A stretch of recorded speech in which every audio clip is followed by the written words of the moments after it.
sa ampunan na di kilala ang magulang. Sana ako ay balikan, pagkat ako'y nalulungkot. Sino ang aking ina? Sino ang aking ama? Yan ang tanong sa isip ko.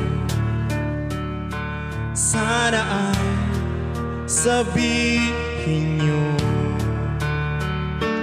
para sila'y mahanap ko.